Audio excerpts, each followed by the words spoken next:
আসসালামু আলাইকুম, নতুন একটি ব্লগে সবাইকে স্বাগতম জানাচ্ছি। আজকে রওনা দিয়ে যাচ্ছি ঈদ কেনাকাটা করার জন্য। আর এই জন্য সর্বপ্রথমে আমাদেরকে লঞ্চে উঠে তারপর নদী পার হতে হবে।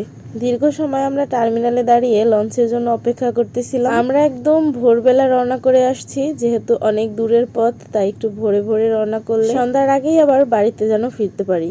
দীর্ঘ সময় নদীর পাড়ে এভাবে টার্মিনালে অপেক্ষা করার পালা শেষ হলো এবার। আর ততক্ষণে আমাদের লঞ্চেরও দেখা মিলল।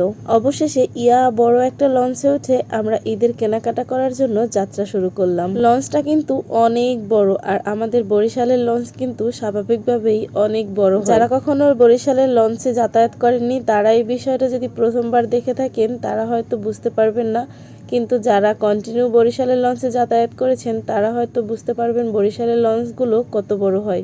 পর আমরা লঞ্চ থেকে নেমে অটোতে চড়বো। অটো স্ট্যান্ডে এসে দাঁড়িয়ে তারপর অটোতে উঠে আমরা আমাদের কাঙ্ক্ষিত জায়গায় যাওয়ার জন্য অপেক্ষা করতেছিলাম। অবশেষে আমরা অটোতে করে তারপর সেই কাঙ্ক্ষিত স্থানে পৌঁছালাম। ভাইরে ভাই, দোকানপাটগুলোতে এত পরিমাণে ভিড়, পা রাখার মতো জায়গা নাই দোকানের মধ্যে, এরকম অবস্থা। ঈদে এত এত শপিং, এত এত দামি দামি থ্রি পিস, আর এর মধ্যে এদের কাণ্ড কারখানা দেখুন, কত দামি ড্রেসের সাথে চুলগুলোকে হিজিবিজি করে রাখছে। এদের একটু মজা করলাম ওদের সাথে। তারপর আমরা কেনাকাটা শুরু করে দিলাম। ওইখান থেকে কিছু থ্রি পিস নিলাম, আর এইখানে আসলাম আবার বাচ্চাদের জন্য কেনাকাটা করতে। আসলে এই মার্কেটে আমরা এই প্রথমবার আসছি, এত দূরে কখনো আসা হয়নি। এর আগে আমাদের এলাকা থেকেই কেনা হয়েছে।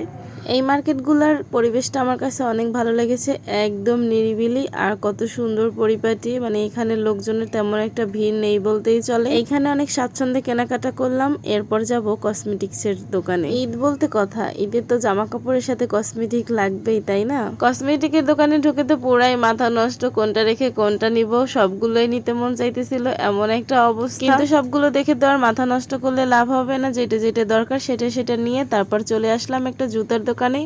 এরপর এখান থেকে জুতা পছন্দ করার পালা। আর জুতোগুলো কিন্তু খুবই সুন্দর সুন্দর ছিল। আমরা যেহেতু খুব ভোরে রওনা করে এসেছিলাম আর অনেক দূর থেকে এসেছি, তাই আমাদেরও ঘরে ফেরার একটা তাড়া ছিল। এখান থেকে জুতো দেখে আমরা জুতো পছন্দ করে কেনাকাটা করে তারপর বাড়ির উদ্দেশ্যে রওনা করলাম। এই ঈদে কি কি কেনাকাটা করলাম সবকিছু দেখাবো নেক্সট আর একটা ব্লগে। আজকের ব্লগটা আপনাদের কাছে কেমন লেগেছে অবশ্যই কমেন্ট করে জানাবেন, আর ভালো লাগলে শেয়ার করতে কিন্তু একদমই ভুলবেন না। এইটা আমার একদমই নতুন একটা পেজ, সবাই যদি আমাকে সাপোর্ট আর ভালোবাসা না করেন তাহলে কিন্তু সামনের দিকে আগানো একদমই সম্ভব হবে না। আশা করি সবাই আমার পুরো ব্লগ দেখবেন আর সুন্দর একটা গঠনমূলক কমেন্ট করে ভিডিওটি শেয়ার করে দিবেন। তো আজকের মতো আমার ব্লগটা এখানেই শেষ করতে যাচ্ছি। দেখা হবে নতুন আরো একটি ব্লগে, সেই পর্যন্ত ভালো থাকবেন সবাই। আল্লাহ হাফেজ, বিদায়।